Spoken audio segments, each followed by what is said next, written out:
BRS के senior कायद doctor Dasoju Shravan ने हैड्रा bulldozer के जरिए घरों को मिस्मार करने पर रियासती हुकूमत पर तनकीद की और इल्ज़ाम लगाया कि गरीब गैर मुतनासिब तौर पर मुतासिर हो रहे हैं, जबकि अमीर इसके नताइज से बच जाते हैं। उन्होंने दावा किया कि जहां बासर अफराद इस तरह की कार्रवाइयों से बचने के तरीके ढूंढ रहे हैं, वहीं गरीबों की जिंदगियां आजीरन हो रही हैं। वो बेघर होकर अपने सामान समेत फंसे हुए हैं।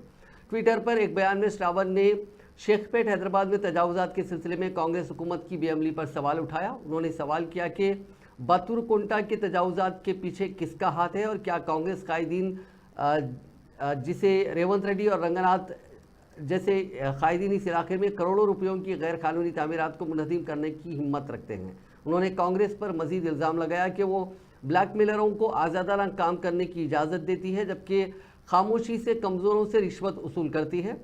सरकारी आदाद व शुमार के मुताबिक हैड्रा ने अब तक 23 मकामात पर 262 गैर कानूनी तामीरात को मुनहदिम किया, जिससे 111 एकड़ अराजी दोबारा हासिल की गई।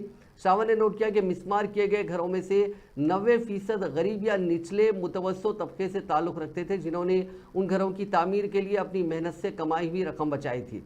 उन्होंने पेशगी नोटिस ना मिलने पर गम व गुस्से का इजहार किया और उनकी आंखों के सामने घरों को तबाह कर दिया गया है, जहां हुक्काम ने रहम की दरख्वास्त करने वालों के खिलाफ फौजदारी मुकदमा दर्ज कर लिए।